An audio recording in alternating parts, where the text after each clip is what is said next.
কেউ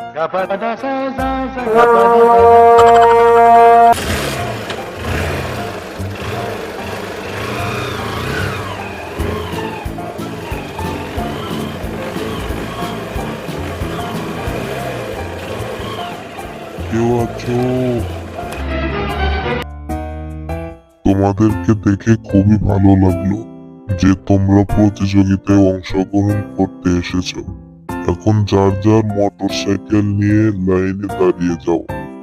এবার সকলে ভালো করে মনোযোগ দিয়ে শোনো। আমি যখন এই বাঁশিতে ফু দেব তখন তোমাদের প্রতিযোগিতা শুরু হয়ে যাবে।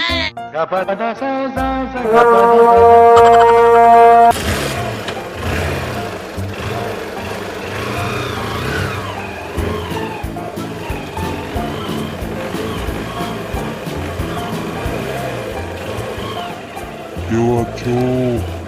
আমাকে রক্ষা করো। বাসটা আবার কোথা থেকে আসছে? কেউ মনে হয় বিপদে পড়েছে, কিন্তু সেটা দেখে আমার কি লাভ? আমার তো প্রতিযোগিতায় প্রথম বিজয়ী হওয়া লাগবে।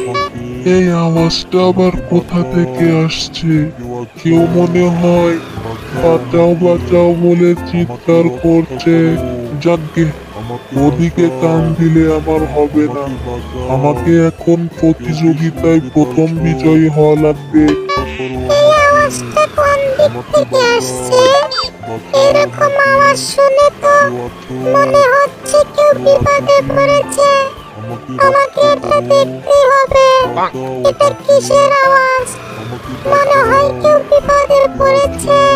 বাঁচাও আমাকে, আমাকে রক্ষা করো, আমাকে বাঁচাও।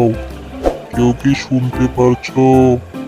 রক্ষা করো আমাকে, আমাকে বাঁচাও, বাঁচাও সে কি আমাকে। কাণ্ড! কেউ এই আছো? পাথরটাই তো এইভাবে চিৎকার করছে। আমাকে এই রক্ষা করো, পাথরটা কিরকম অদ্ভুত বাঁচাও দেখতে! আমাকে, এরকম পাথর তো আমি আগে কখনো দেখিনি। দেখি তো পাথরটাতে একটু হাত দিয়ে দেখি তো। তোমাকে তোমাকে অনেক অনেক ধন্যবাদ। তুমি আমাকে এই পাথরের জীবন থেকে মুক্তি দিলে। সে কি, তুমি কে? আর এখানে পাথর হয়ে এভাবে চিৎকার করছো কেন? সে অনেক কথা। আসলে আমি একজন সাধু। অনেকদিন আগে একজন শয়তান জাদুকর আমাকে এখানে পাথর বানিয়ে বন্দি করে রেখেছে। আজকে তুমি আমাকে এই পাথরের জীবন থেকে মুক্তি দিলে।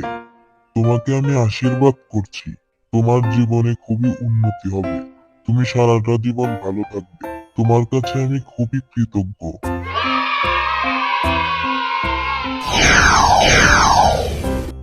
মহারাজ, জরুরি একটা কথা আছে। আমি এটা দেখে আসলাম যে